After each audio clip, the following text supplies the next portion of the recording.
D'abord, mon collègue ici, François Batoafé, qui m'a fait l'honneur et l'amitié d'être là pour aider à faire passer les tableaux. Donc les textes, vous avez les textes, mais comme je vois que beaucoup n'ont pas mené leur laptop, je me dis, bon, ne fût-ce que les tableaux doivent être représentés là. Bon, je vais lire l'introduction et la dernière partie, mais le milieu, je vais plutôt résumer en vous présentant ça. La Bible s'ouvre sur un double récit de la création, tendant à montrer que celle-ci, dans le projet de Dieu, était parfaite à l'origine. Cela se lit dans le premier récit, à travers la formule 7 fois répétée concernant l'appréciation de Dieu lui-même à l'égard de son œuvre en devenir. Dieu vit que cela était bon. Wayar Elohim Kitov, et puis à la fin, Wayar Elohim Kitov Mehod. Et dans le deuxième récit, cela se voit dans la description du jardin planté par Dieu lui-même, un jardin aux multiples arbres, irrigué par un fleuve subdivisé en 4 bras, parcourant des régions riches en pierres précieuses, bref, une oasis de paix qui contraste d'ailleurs avec le paysage dominant des terres bibliques. Mais, dans la Bible, il y a également une ligne de pensée représentée par le récit du déluge, Genèse 6 à 8, qui introduit l'idée de la destruction par Dieu de ce qu'il a lui-même créé, en épargnant cependant un petit reste. Cette narration affirme ainsi que la création, telle que Dieu l'a voulu, a perdu sa bonté. La raison en est le mal commis par l'homme. Ainsi, la responsabilité de la destruction n'incombe pas à Dieu, mais à l'homme. Bien plus, le livre de Job, qui doit certainement représenter une autre ligne de pensée, discute et remet en cause l'idée selon laquelle la création était bonne à l'origine et bat en brèche l'image de l'homme maître de la création. Je pense qu'il y a la sœur telle qui va travailler sur Job. Elle va revenir là-dessus. Il tend, par la mention des êtres et des éléments non maîtrisables, à montrer plutôt que le mal et le danger y étaient inscrits dès le début. L'insatisfaction éprouvée au regard de l'ordre présent a poussé les prophètes à annoncer un nouvel ordre, au point que l'on parle d'une eschatologie prophétique. Isaïe, ou plus précisément le trito Isaïe, est allé jusqu'à présenter Dieu créant des cieux nouveaux et une terre nouvelle. Isaïe 65, 17, c'est ce que nous allons essayer d'examiner. La quête fondamentale d'un plus et d'un mieux-être traduit une certaine conscience de la précarité de la condition présente. Dans Discours théologique négro-africain, Oscar Bimouéni-Kweshi fait part de cette expérience exprimée dans la cosmogonie Luba. Un petit quelque chose manque à la création et nous installe dans un inachèvement fondamental. Donc là, la création est bonne, généreuse, mais un petit quelque chose manque. C'est dans ce creux précisément que s'inscrit la quête et la soif de plénitude.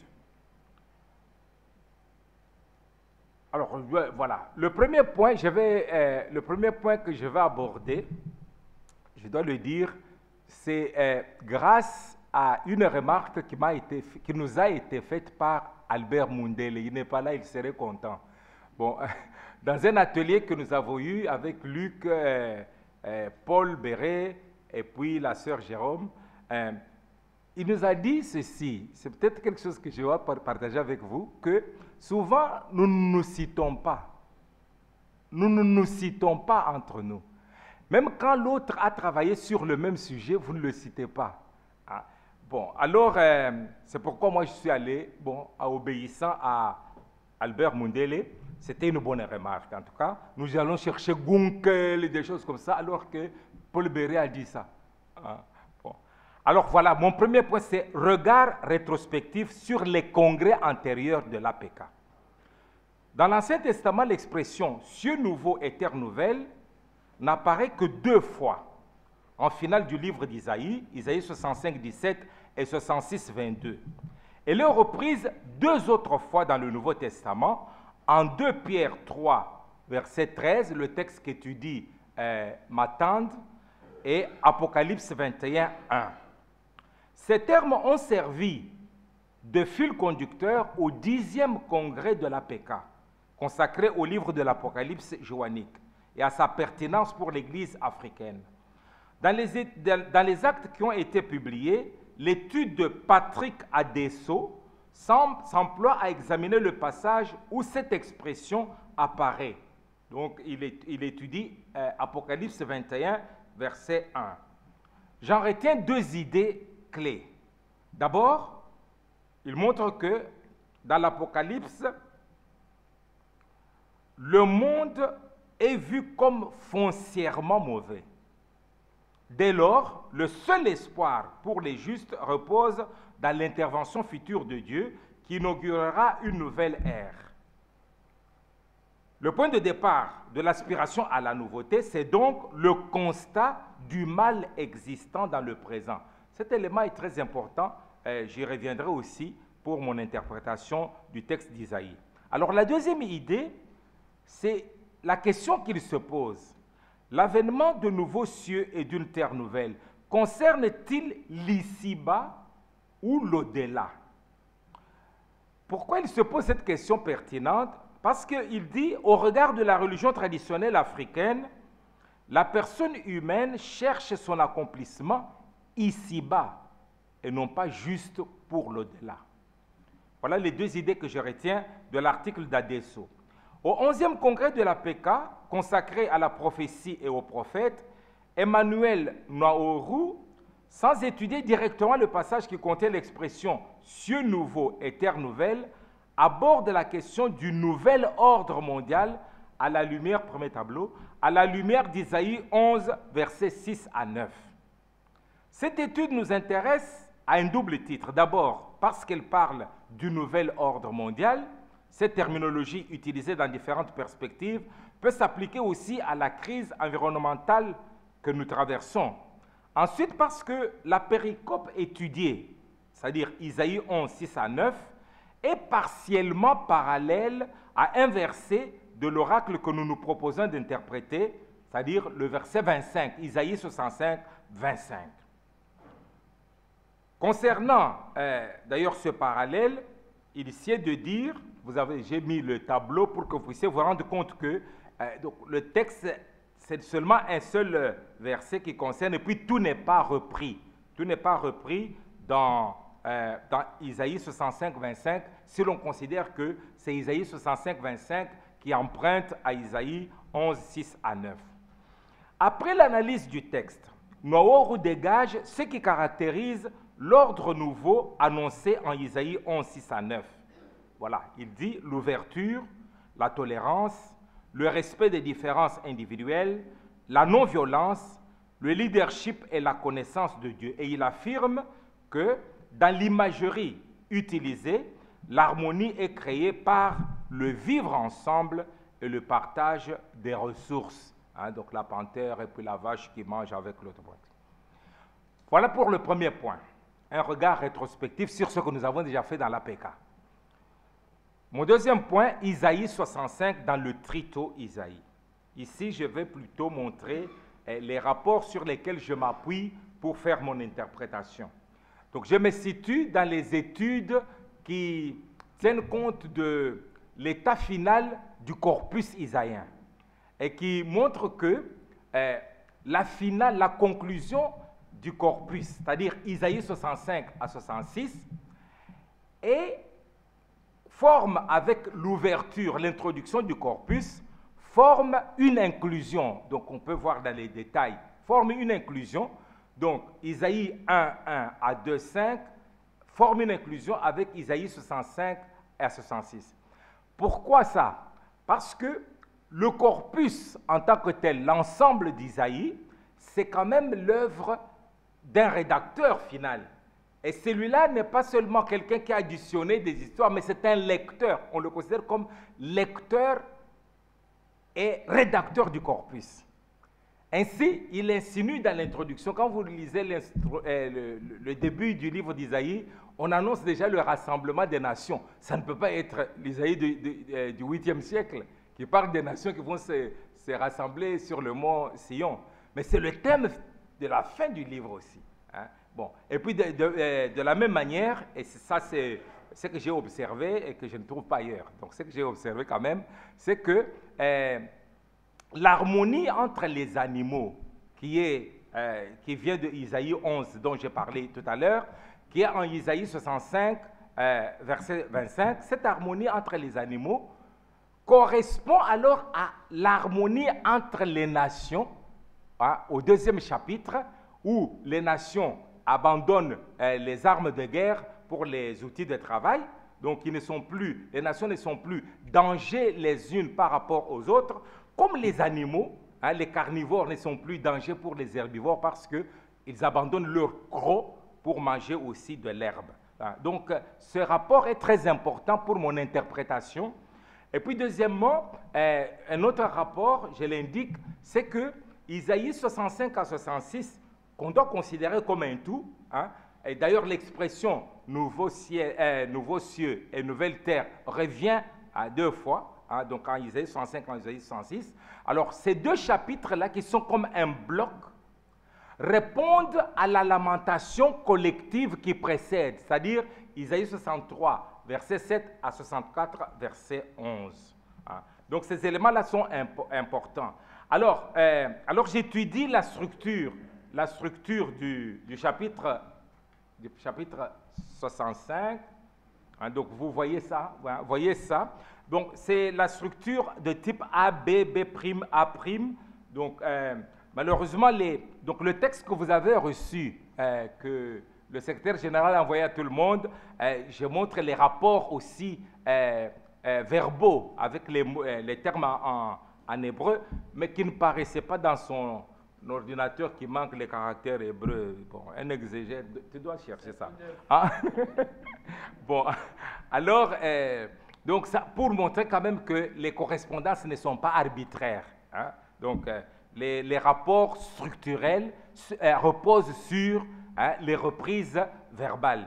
Bon. Alors, dans A, on parle du peuple rebelle, hein, donc on critique ce qu'ils font, ils ne cherchent pas Dieu, ils n'appellent pas son nom. En B, on montre le contraste entre les serviteurs et les rebelles. Les serviteurs auront ceci, tandis que les rebelles auront le mal. Et ça termine par, au verset 12, ça termine par le thème, le motif de appel et réponse. J'ai appelé, vous n'avez pas répondu. J'ai parlé, vous n'avez pas écouté, vous avez fait le mal. Et la deuxième partie maintenant, on continue avec l'antithèse entre les serviteurs et les rebelles. Hein, donc vous, mes serviteurs mangeront, mais vous ne mangerez pas. Mes serviteurs feront ceci, vous ne l'aurez pas. Et on continue par le bonheur promis aux serviteurs, qui contraste avec le malheur des rebelles. C'est donc la structure repose sur le contraste. Hein.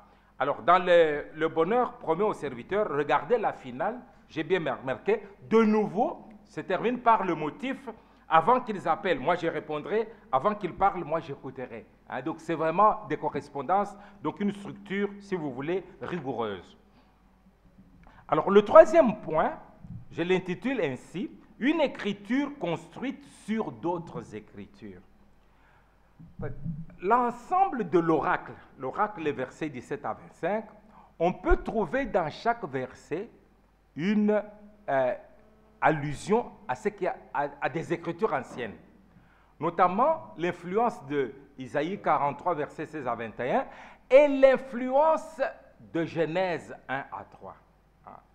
Genèse 1 à 3, donc c'est-à-dire là, c'est le récit de la création des origines, hein, revient ici. Il y a des allusions à cela, notamment quand on parle de les animaux qui sont herbivores, hein, et puis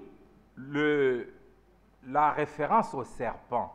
Bon, la référence au serpent, donc alors qu'on montre la nouveauté, la nouvelle ère pour les animaux, il y a en Isaïe la mention du serpent qui continue à manger de la poussière. Bon, les historico-critiques, ils voient un ajout, glose, etc. Mais pour moi, non. Hein? Donc, vous savez, quand les anciens citent de mémoire, hein, donc, bon, hein, les anciens citent de mémoire, et en citant de mémoire, il y a des appels de termes, les appels de thèmes. C'est-à-dire, tu cites un texte, comme c'est de mémoire, un autre vient à l'esprit et tu fais des combinaisons. Ça, il y en a plein. Donc, moi, j'ai étudié les livres de Baruch qui n'est que ça. Hein. Donc, on peut le prouver, comment ils font. Donc, l'appel des thèmes peut faire que, en pensant à Genèse 1, alors, et puis ici, on parle des animaux qui sont en harmonie, on introduit l'idée du serpent qui mange la poussière, c'est qu'il y a une malédiction. Comment est-ce que la malédiction continue? Oui, mais la malédiction continue pour les animaux, comme elle continue aussi pour les humains, parce que dans les promesses qui vont être faites de l'ère nouvelle, on dit qu'il y aura la longévité, il y aura donc la sécurité, les gens vont manger ce qu'ils ont produit, etc. Mais on dit, ceux qui n'atteindront pas, c'est-à-dire le plus jeune va mourir centenaire. Hein, un beau rêve, hein? Le plus jeune va mourir centenaire, mais il y a des gens qui ne vont pas atteindre 100 ans, ceux-là seront maudits. Hein? Donc, c'est-à-dire la malédiction continue, persiste pour les humains comme pour les animaux. Bon. Je passe au 4e point que j'intitule ainsi. Là, je ramasse donc l'ensemble. Nouvelle création et crise écologique, éléments d'actualisation. Le background référentiel, je ne dis pas que c'est ça la datation, mais le background référentiel de l'oracle isaïen annonçant une nouvelle création est la destruction de Jérusalem, l'incendie du temple, la déportation et la domination étrangère, événements devenus des prototypes de malheur dans toute l'histoire ultérieure d'Israël, aussi bien dans la littérature biblique qu'extra-biblique. Ces catastrophes ont été décrites à travers plusieurs images et symboles. Aussi, le renversement de la situation va-t-il être peint comme une nouvelle alliance, un nouvel exode, un retour à la vie, une nouvelle création? Lorsque les prophètes évoquent cette perspective de nouveauté, ils la présentent comme durable, déterminante et décisive. Puisque la catastrophe de l'exil a dû faire voler en éclats les promesses antérieures et les institutions qui en étaient issues, révélant ipso facto leur caractère provisoire, les promesses du nouveau insistent sur la pérennité, la stabilité, la durabilité du salut à venir. La joie annoncée est perpétuelle, donc l'expression ad, et l'abolition des souffrances est définitive. Je n'entre pas dans des termes hébreux. Ces promesses ne situent pas le salut en dehors de l'histoire, dans l'au-delà. Ce qui les caractérise, c'est que leur réalisation est présentée comme imminente et que le moment de leur émission est considéré comme un tournant décisif. Bon, dans notre oracle, c'est le ki hineni, suivi du participe actif traduit à la fois, qui traduit à la fois l'imminence et une certaine radicalité, et le verbe bara en souligne la force restauratrice tout en montrant qu'il s'agit bien d'une initiative divine. Alors, je tire quelques enseignements. Premier enseignement. En Isaïe 65, 17 à 25, l'annonce d'une nouvelle création et de ses conséquences positives intervient après des déclarations où la situation de détresse est concrètement décrite, le mal est clairement dénoncé, les responsabilités dégagées et les acteurs de la désolation désignés. Et cela, c'est dans la lamentation, d'abord dans la lamentation collective qui précède. C'est pourquoi j'ai mis ces relations impliquées qui permettent de comprendre. Donc, alors dans cet ordre d'idées, la prise de conscience des dégâts et la reconnaissance de la crise constituent la première étape pour s'inscrire dans la lutte contre la pollution, etc. Il faut d'abord prendre conscience des dégâts et reconnaître la crise. C'est ce qui se fait dans le livre d'Isaïe. Bon.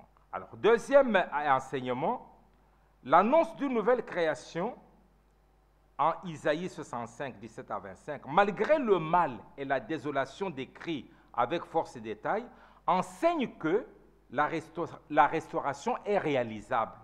Le changement de comportement, la transformation de la situation l'avènement d'une ère nouvelle sont possibles. À ce titre, l'annonce prophétique de salut est un regard positif que l'on pose sur le monde de malheur.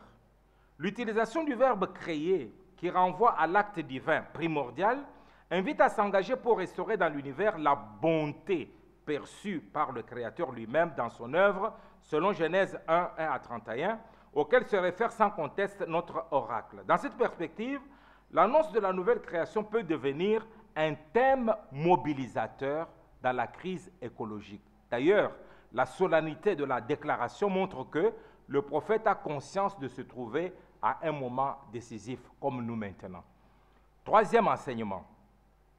Comme l'avènement de la nouvelle création en Isaïe 65 ne concerne pas le monde transhistorique, il est une tâche pour l'humanité, notamment pour ceux qui s'inscrivent dans le projet de Dieu et que ce dernier appelle « mes serviteurs, mes élus ». Il pose, ces serviteurs, il pose des actions fondamentales pour la vie et la survie.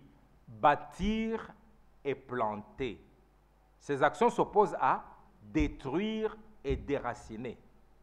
Ici, je pense à un article d'un Sud-Africain qui avait écrit sur bâtir et planter, et pour dénoncer les constructions qu'on faisait après l'apartheid. On a construit beaucoup de quartiers là pour les déshérités, mais c'était des quartiers sans arbres.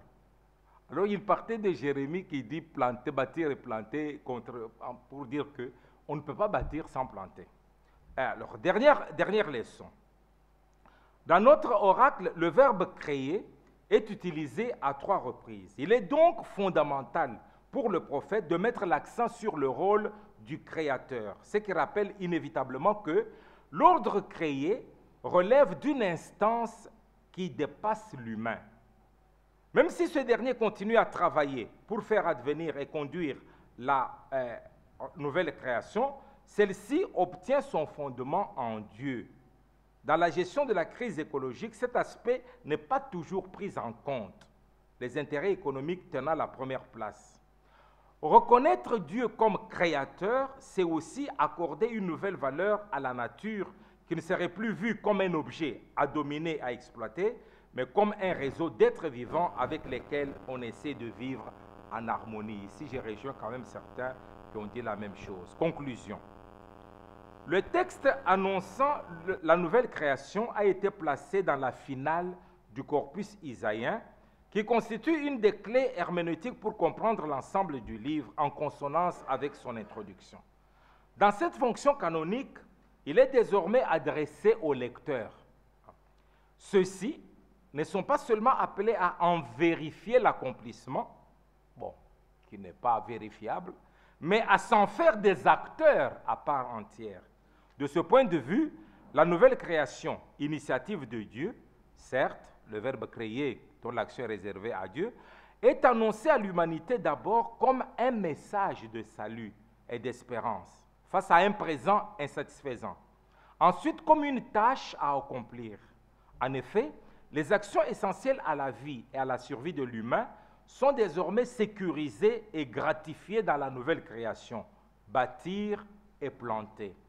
La qualité de vie à laquelle l'humain doit désormais aspirer et qui est illustrée dans l'oracle par la longévité et la disparition de la mort infantile devient un objectif à poursuivre sans désemparer si l'on veut que viennent les cieux nouveaux et la terre nouvelle. Bien plus, la stabilité de la propriété, excluant l'expropriation connue dans l'histoire d'Israël lors des invasions étrangères et objet de conflits au retour de l'exil, suggère une ère de paix entre les nations. C'est ce qu'explicite la suite en Isaïe 66, 18 à 24, qui, dans une inclusion avec Isaïe 2, 1 à 5, parle du rassemblement pacifique des nations autour de la montagne sainte. Cet idéal de paix concerne tout le créé parce que, comme les guerres en cours le montrent, les conflits meurtriers entre les hommes contribuent à la dégradation de l'ensemble du créé, faune et flore comprises. À l'heure où la prise de conscience de la crise écologique progresse, la nouvelle création peut devenir une devise. un slogan, hein, mais je préfère une devise, c'est-à-dire un mot d'ordre susceptible de mobiliser les énergies et les ressources pour y atteindre. Je vous remercie.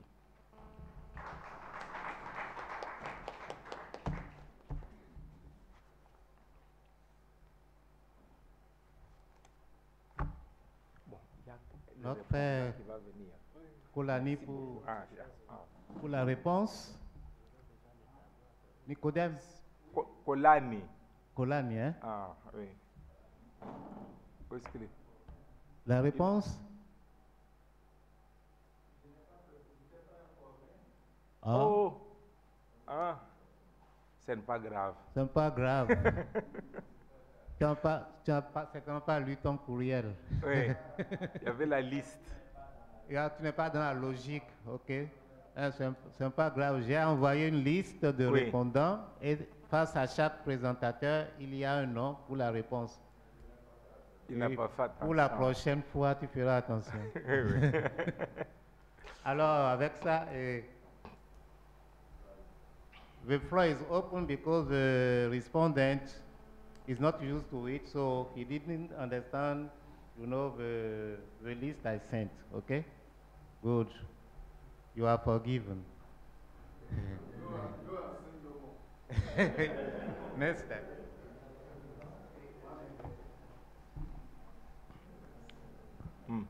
So I'm not a scholar in the Old Testament, but I want to respond because I find it very interesting, the methodology. I like your methodology because... Parle en français, toi aussi.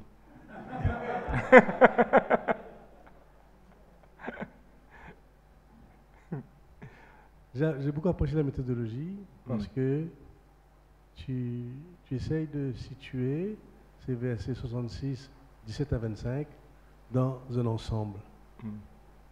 Et ça fait parler le texte.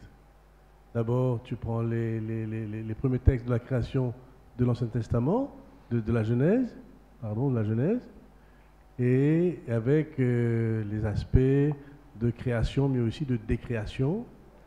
Et tu mets ça en lien comment ces textes veulent vraiment apporter quelque chose de nouveau, une nouvelle création.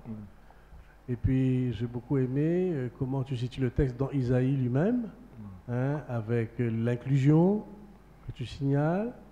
Et puis, à la fin, je ne me rappelle pas tout, mais l'intérêt entre d'abord une lamentation, puis une exultation. Alors, donc, ça fait ressortir bien le texte.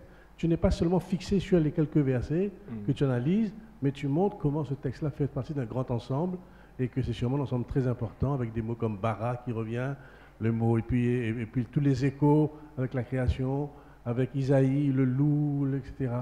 Donc j'ai beaucoup apprécié.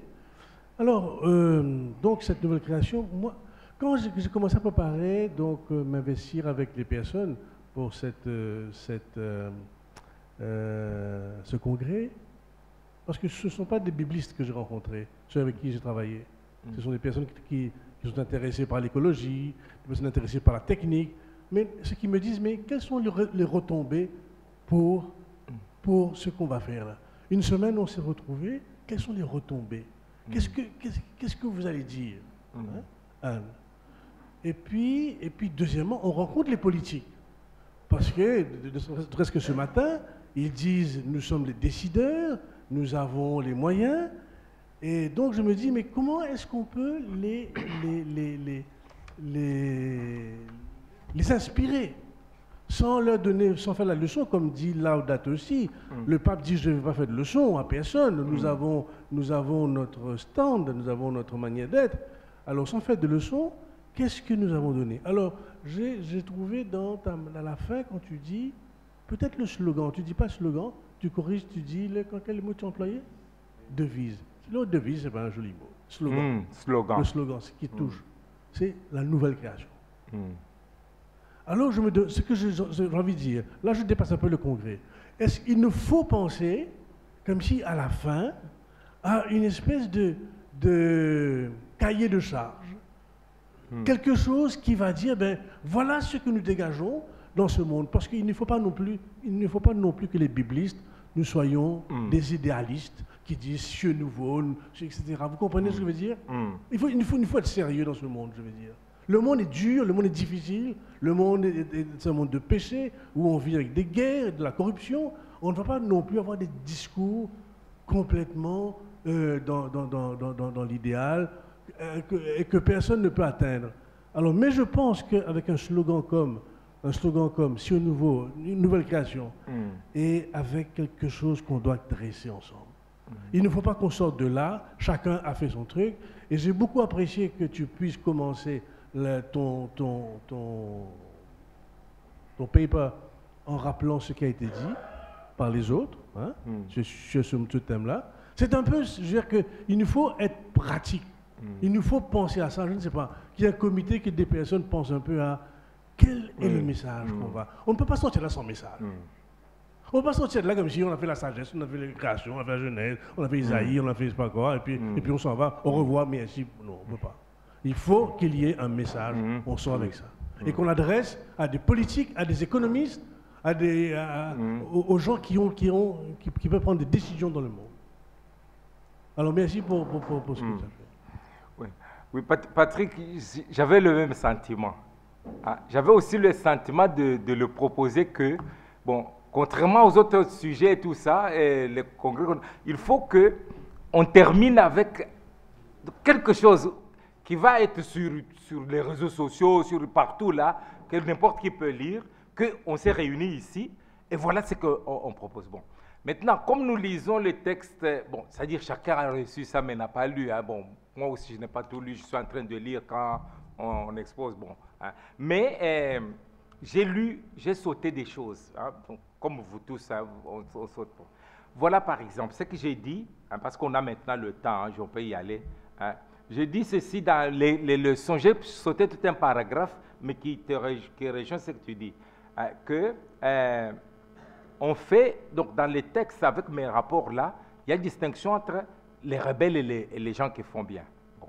Alors cette distinction permet de dégager les responsabilités, hein, qui sont aussi bien individuelles que collectives.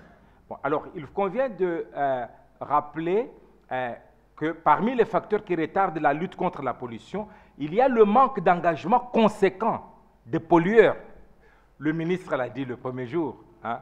Bon, malgré les résolutions et les vœux pieux exprimés en public dans divers forats. Face à l'entêtement des uns et des autres, nous comme biblistes, on va faire comme les prophètes. J'ai dit, faute de moyens de coercition, on n'a pas de moyens de coercition. Et à l'instar du discours prophétique, il convient de faire quoi? D'accentuer la dénonciation. Donc, ça c'est un des moyens, c'est ça que font les prophètes.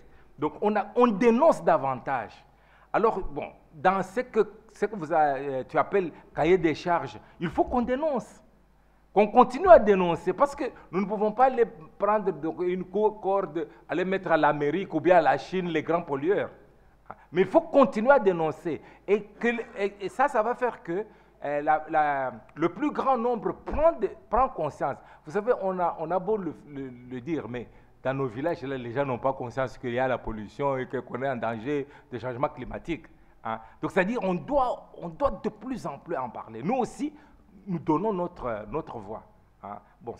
Alors, pourquoi vous savez, je vais vous dire pourquoi j'ai dit slogan, mais en vitesse, pourquoi? Parce que souvent chez nous, hein, donc dans mon pays, dès que c'est un slogan, on dit « Oh, ça c'est creux. Hein. » Donc, on a tellement eu des slogans qui n'ont rien changé, que le mot slogan devient un mot péjoratif. Hein, dans mon contexte, à moi au Congo. Alors c'est pourquoi j'ai dit slogan, mais non, je préfère devise, parce que devise, bon, la devise d'un parti politique, on pense que c'est plus tenable alors qu'ils ne tiennent pas non plus. Hein. Bon. Voilà. Donc, secrétaire général, président, si on peut terminer en faisant quelque chose comme un message fort de notre groupe ici.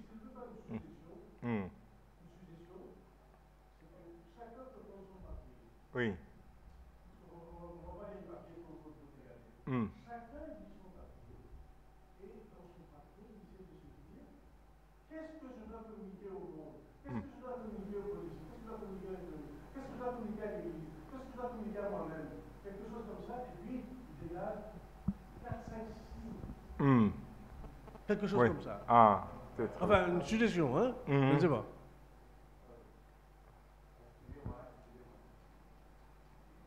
Ce que tu viens de dire et la proposition d'invitation ou de, comment tu as appelé ça, pour remplacer devinette là, pour n'a pas un slogan là, Devise. devise. J'aimerais que tu reprennes ça en anglais parce que il faut que tout le monde. Non, c'est moi qui te le demande. Oui. Non, non. Et parce que tu reprends ça en anglais parce que c'est important pour Tout le monde, oui. le monde. Tu demandes aux gens de sortir de leur texte ce qui est important. S'ils n'ont pas compris ce que tu as dit, comment est-ce qu'ils vont sortir ça de leur texte? Oui, oui, c'est ça. No, I'm not going to say what I appreciate in your paper. No, I can say in one word. I appreciate the way you put your verses you are studying in the whole context, in Genesis and Isaiah itself, and and then you show well that it is the renewal of the skies, of the world, of the earth and everything. So this is what I have been saying globally. Then after that, I was thinking of what I have been undergoing during these 5-6 months. I was preparing this congress for you here, no, with my team, no, and everywhere people were telling me, so what will be the result of all your work? What will come out from it, no? And I was saying to myself, shall we just afterwards going to our place, having given our paper, each one given our paper, and there is nothing common to be done together? And what it means common? Because as we know, even this morning, no, when we're talking with all those who take decisions, the Prime Minister, no, he's saying he's taking decisions, and he says that how he's happy to know that people are working differently on this, no? So we have something to give to this, to our countries, to our to everything, no? So people wait for us after this Congress. What can we give which help ourselves and the countries? I'm not saying said the Pope Francis, no. He says we are not there to replace those who take decisions, no, political, economic decisions. We're not there for that, no. But how can we help? How can we help them? We have something to do, and we have the Bible, no. And we must believe that it can give something. So this is why I say before leaving this Congress, we must be able to put on to communicate our research in a way to help the world, to help politicians, to help economists, to make a new step on ecology. This is what I'm saying. So concrete suggestion, I say that everyone must take his paper. And from his paper, he says, what I may communicate to the world, I say to the world, to politicians, to economists, to myself, which may help the world, which may help ourselves.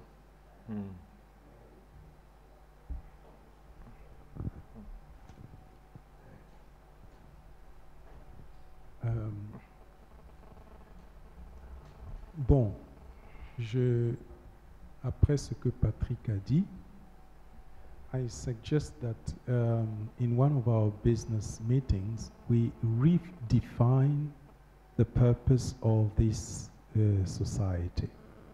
So if we want to make our meetings a pastoral contribution, let's make it clear so that for the next meetings, we know that we come with that in mind, and that our association be known as such. For me, this is important. Otherwise, you know, the expectations might be conflicting. That's one point. Now I'll go back to Kabasele. Tu as parlé de la mémoire et tu as parlé du lecteur. Depuis le temps d'Isaïe jusqu'au temps de Jésus, il y avait à peine 10% de la population, par exemple, de Jérusalem qui pouvait lire. Dois-je comprendre que tout ce que tu as dit, ça s'adressait aux 10% de la population, puisque tu m'as dit que ça s'adressait aux lecteurs. Donc ça veut dire qu'il n'y avait que 10%. Et je rappelle que la démocratisation de la lecture est une affaire de Gutenberg. Donc est-ce à dire que c'est le petit cercle de ceux qui pouvaient avoir accès au rouleau d'Isaïe? Tu vois ce qu'on a trouvé à Qumran. Bon, est-ce que c'est ce petit cercle-là, peut-être 2%? C'est à ceux-là que le texte s'adressait. Voilà ma question, merci. Bon, je réponds, Béré, Paul. Hein. Donc, quand j'ai dit lecteur, hein, j'ai dit auditeur. Hein. Bon, c'est-à-dire, cette distinction que tu fais, c'est une distinction que tu fais sur le plan technique. Hein. Bon, mais quand j'ai dit, quand on nous lit quelque chose, nous sommes les lecteurs de ce. Hein. Quand tu me lis, je suis lecteur. Je peux dire, ah, nous avons lu ça. Quand on nous lit des textes à la messe, là, hein, donc quand nous sortons, nous disons, ah, nous avons lu ça. Et pourtant, j'étais auditeur. Hein. Donc ça, c'est sur le plan technique où tu veux faire la distinction entre lecteur et bon. Mais ce n'est pas qu'il faut dire auditeur. Hein. Oui.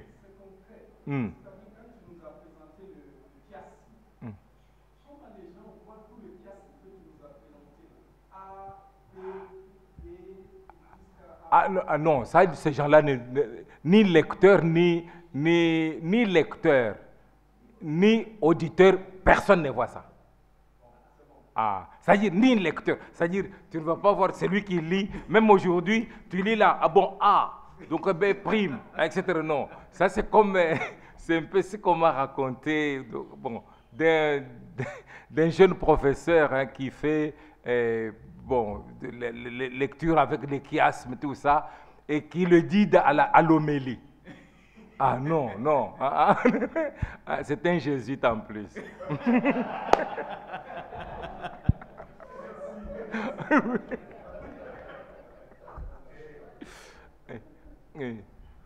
Ah oui. Oui, voici ma petite question. Nous avons deux récits de la création, et puis à la création, et puis on nous parle souvent de nouvelles créations. Finalement, est-ce que ce n'est pas le lieu de considérer que Dieu finalement a créé pas une fois mais deux fois? C'est-à-dire, théologiquement, est-ce que nous ne devons pas considérer la création non pas comme un acte fait par Dieu une fois, mais peut-être plus d'une fois, peut-être deux fois? Et si c'est le cas, quel est le profil final de la terre? Quel est le profil final de la terre? Merci.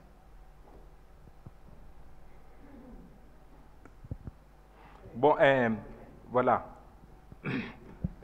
D'abord, je réponds pour banaliser la question de création ici. C'est-à-dire, comme je l'ai dit, hein, donc le texte d'ailleurs, toute la dernière partie du livre d'Isaïe ne fait que reprendre d'autres textes qui sont dans Isaïe. Bon, et dans ce qu'on appelle le Deutéro-Isaïe, le verbe créer est utilisé d'une manière massive. Le verbe créer. Et qu'est-ce que Dieu crée? Ça se trouve dans le texte. Il crée Israël. Il crée même l'obscurité. Alors que dans le premier récit, Dieu n'a pas créé l'obscurité. Donc, ça y est, c'est un verbe qui est utilisé. C'est pourquoi, quand on dit j'ai créé de nouveaux cieux, etc., il ne faut pas croire que c'est un acte de création, mais c'est pour montrer la puissance restauratrice, hein, et la souveraineté divine. Hein. Donc pour moi, hein, parce que le verbe quand même bara est réservé à Dieu comme acteur. Bon. Alors, donc cet élément-là permet de tempérer. Hein. Bon. Maintenant, est-ce que l'acte de création est un acte ponctuel? Non, je pense aussi que non. Parce que même dans les récits de la création, on a l'impression, donc le fait que Dieu donne la responsabilité à l'homme, il cultive un jardin et le confie à l'homme, on montre qu'il y a une responsabilité de continuer l'œuvre de la création. Donc moi, je ne pense pas que l'œuvre de la création, c'est quelque chose de ponctuel. Hein? Donc ça s'est fait, bon, d'abord, bon, même la Bible ne considère pas que c'est ponctuel, il met ça sur 6 jours. Mythiquement. Oui. Maintenant, oui, quel est le profil final de la terre? Il n'y a pas. Il n'y a pas parce que la terre est toujours en devenir, hein, dans cette perspective-là. C'est pourquoi annoncer des nouveaux cieux, une nouvelle terre, hein, qu'il y ait une nouvelle terre, c'est qu'il y a tout le temps une insatisfaction. Hein, l'insatisfaction avec le déluge, l'insatisfaction après la grande catastrophe de 587. Donc il y a, et puis ainsi, après, de catastrophe en catastrophe. Et le rêve du Nouveau Testament, le rêve de l'Apocalypse, le rêve de Pierre, dont va parler le professeur Matande, ce rêve-là, c'est un autre monde qui fait disparaître l'ancien. Hein? Et cet autre monde, qui n'est plus de l'ordre historique, mais transhistorique, intervient pourquoi? Parce qu'entre-temps, il y a eu les persécutions qui ont favorisé la croyance en la résurrection. Et puis, il y a eu Jésus. Hein, il y a eu le Messie. Hein, et ainsi, donc, on ne pense pas seulement, le Messie dont on attend le retour, on ne pense plus seulement sur le plan historique, mais aussi sur le plan transhistorique. Bon, je suis curieux d'entendre le professeur Matande, comment il interprète cieux nouveau et terre nouvelle, parce qu'il va parler du même thème. Hein. Est-ce qu'il comprend ça comme quelque chose de ici-bas, hein, comme ce que moi je montre que c'est ici-bas, hein, ou bien comme dans l'au-delà? Parce que là, dans le Nouveau Testament, avec les nouveaux cieux, la nouvelle terre, il n'y a même plus de mort. Alors qu'ici, la mort continue. Il y a la longévité, mais la mort est là. Hein. Mais tandis que dans l'Apocalypse, on dit plus de mort, hein, plus de temple. Dieu lui-même sera avec eux, sera le temple. Hein. Oui.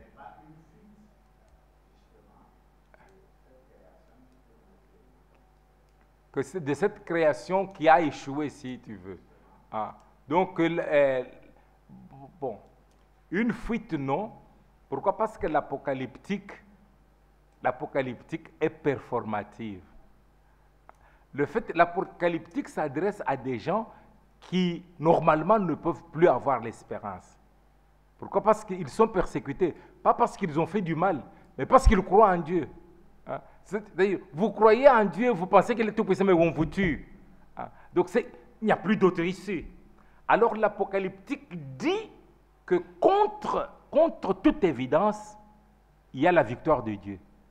Donc, et cela donne un courage, donne même le courage pour aller au martyr.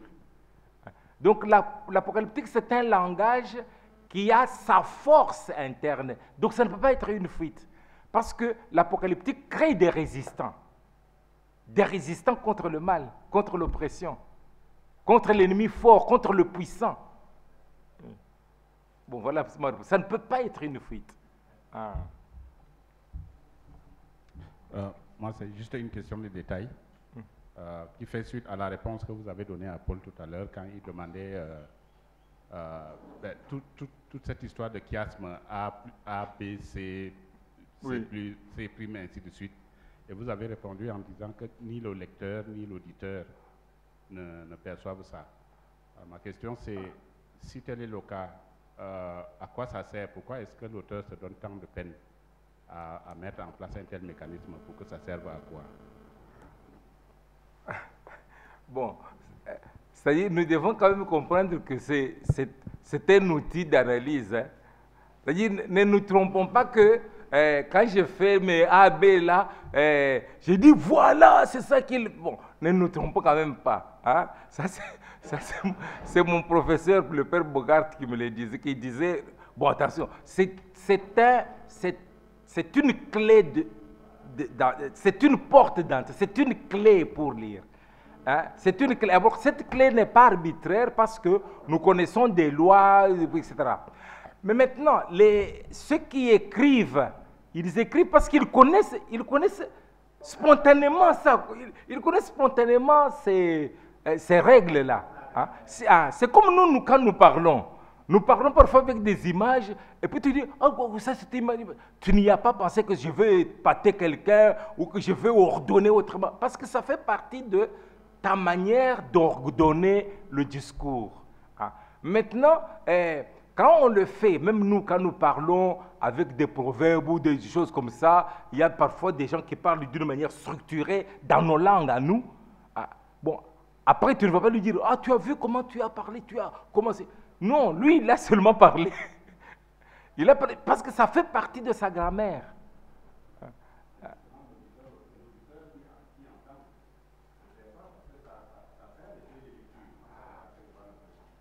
Oui, oui, ça, il perçoit, mais pas en disant que ça c'est A et B prime et tout ça. Ça c'est nous. Il le perçoit par exemple en disant que le point central, c'est ce message. Hein. Mais pas que A, c'est B, ça, où il est mettant à C', hein. Ça c'est F'. Non. Je ne pense pas. Oui. Oui. Yes, my question is more on the, somebody has already mentioned the type of new earth, the new heaven and earth. Is it the New Jerusalem we are talking about? I was very much interested in the link you made between this text of Isaiah 65 and then Isaiah 2:1-5 and then Isaiah 11. Now, when we link these three texts, we find something that in Isaiah 2:5, Isaiah is talking of God's word being exalted in Jerusalem. And then the nations learning the word. It is through learning the word that they will change. It is the word, the Torah, that will change them. Now, in Genesis 11, it is the Spirit of God that is coming on the Messianic figure. And then he will acquire those gifts. And then will transmit right teaching, righteousness, that will bring unity and peace. Again, there is the human effort for the whole creation, human creation. And then all the animals, everything, the symbolic way he was talking of the peace.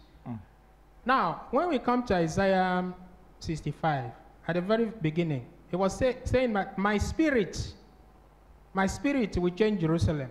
I will receive my spirit.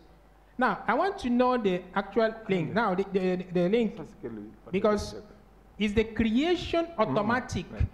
Is God changing the whole nations without the whole nations being converted? Because when you link all these texts, everything is based on conversion through the word, through the teaching of the Messianic figure. Now, when you come to 65, is God changing them automatically? Or must the creation do something to receive the change and the newness? I don't know whether you understand my question. If somebody can put it in French.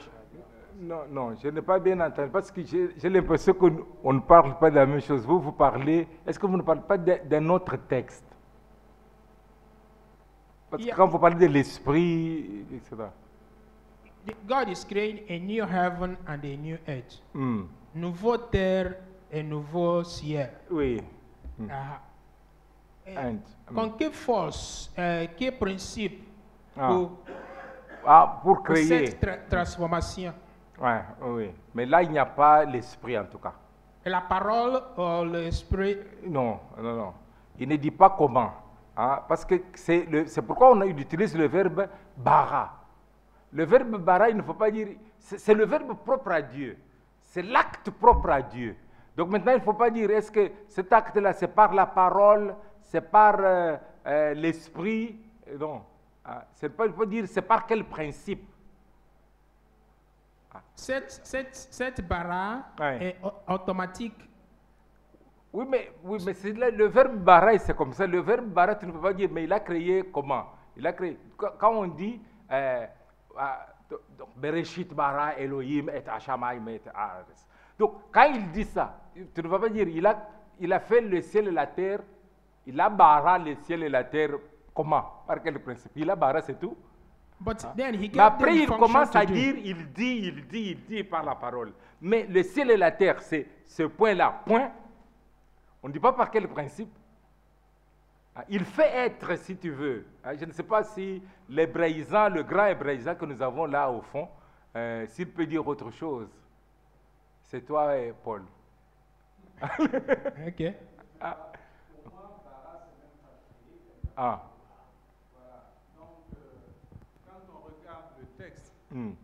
Bereshit bara Elohim el Hashamayim bet Haaretz. Haaretz haïta tohu vavohu. Donc tav et bet. Oui. Donc sans dessus dessous. Oui. Alors, qu'est-ce que ça signifie bara? On ne sait pas. Peut-être qu'il a remis. Donc quand c'était tav, bet, il a remis la chose dans l'ordre. De bet à tav. Peut-être qu'il a mis de l'ordre. Dans le tohu vavohu, on ne sait pas. Bon, il y a des études qui ont été faites sur bara, mais quand on dit créer, peut-être que... Bon. Après, le ex nihilo viendra plus tard, mais ce n'est pas au début. Mais je suis d'accord avec toi, le principe n'est pas dit. Oui, oui. Et c'est un acte divin, ça au moins c'est clair. Bon, maintenant... On ne dit pas que...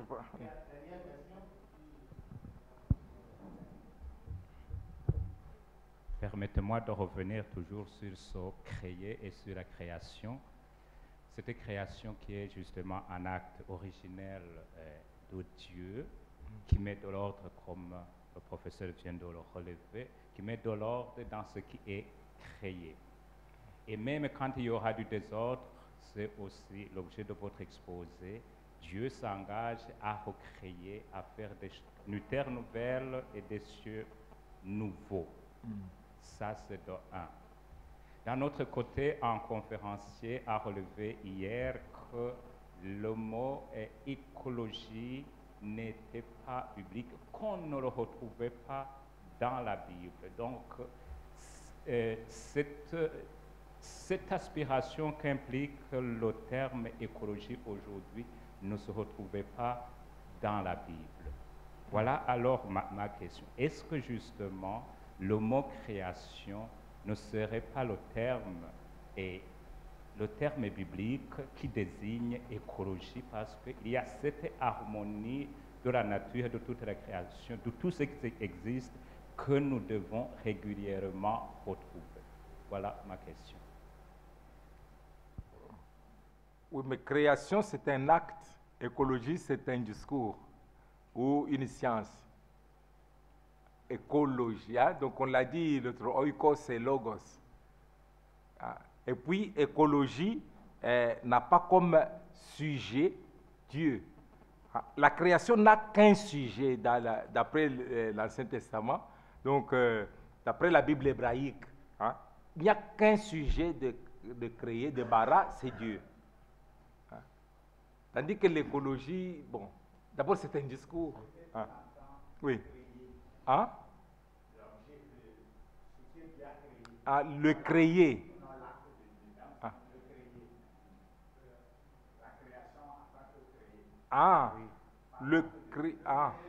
Le créer. Le créer et l'écologie. Bon, mon problème, ce n'est pas... on ne peut pas comparer des choses qui ne sont pas de même ordre. Ça, c'est un discours ou une science. Donc, logos. Tandis qu'ici, c'est une chose. Oui. Oui. Ah oui. Bon, mais ni écologie ni environnement, ça ne se retrouve dans la Bible. Oui. Oui. Bon, merci beaucoup. Je voulais te poser une question, mais sans réponse. Oui. Et maintenant, je vais réagir à ce que vient de dire notre frère parce que c'est important.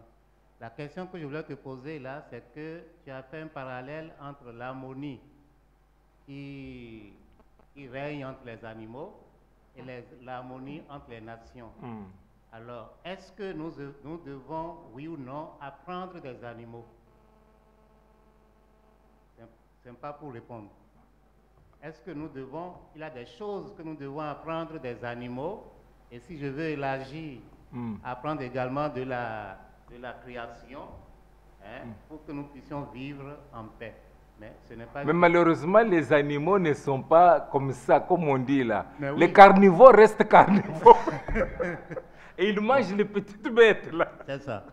Donc, ma réponse, j'ai demandé à parler suite à ce qu'a dit notre frère parce que nous avons eu un petit problème comme celui, pas un petit problème, non, comme celui qu'on a eu à Abuja. À Abuja, on était parti avec la création, avec le thème Bible et pluralisme religieux. Et après tous les débats, nous avons dit il faut changer et dire Bible et pluralité religieuse. Je ne sais pas si vous avez constaté que depuis qu'on est là, le thème c'est Bible et écologie. Ce qui n'est pas le thème qu'on a, sur lequel on s'est entendu à Abuja. C'est Bible et création. Mais j'ai fait corriger pendant la phase de préparation. La correction n'a pas passé. Et j'ai fait corriger une deuxième fois. Alors j'ai compris que au niveau de la communication, peut-être que les gens seraient plus attirés par Bible et écologie que par Bible et création. Mais au niveau, je suis d'accord avec lui là, au niveau théologique, moi je crois que si on maintient Bible et création, on a certainement, comme on a décidé là-bas à Abuja, on a certainement un cadre, disons, théologique pour faire notre exégèse, quitte à ce que peut-être dans la communication pastorale, on puisse continuer à parler de ce que dit la Bible de l'écologie. So, he raised a point. I think that I took this opportunity to make just an observation. Since we are here, you can read Bible and ecology, okay? That is not the theme we decided in Abuja. In Abuja, we decided Bible and creation, okay? So, my point is this. Even in Abuja, the first wording of our team was Bible and religious pluralism or something, okay? But at the end of all our discussions, we decided to change the theme and to put Bible and religious plurality, okay? So, it is a kind of the same thing that is happening here. But for me, I understood the final change made here as a matter of communication. I mean, people will more understand Bible and ecology rather than Bible and creation. Nevertheless, I think that for theological reasons and even exegetical reasons, since ecology is not in the Bible, whatever you want, environment is not in the Bible, maybe we keep. I'm already thinking for those who are going to be the editors of our proceedings. And what theme do you want them to put? Bible and creation or Bible and ecology? So just continue. We are not. Let us go and continue. And, at the end, we see what happens. Yeah, thank you. It was the theme that we decided, Bible at creation, but in the discussion that we had in Abuja, it was really about the care of creation. So ecology is accurate, but the word creation is, we could say Bible and creation care, or the Bible and the care of creation.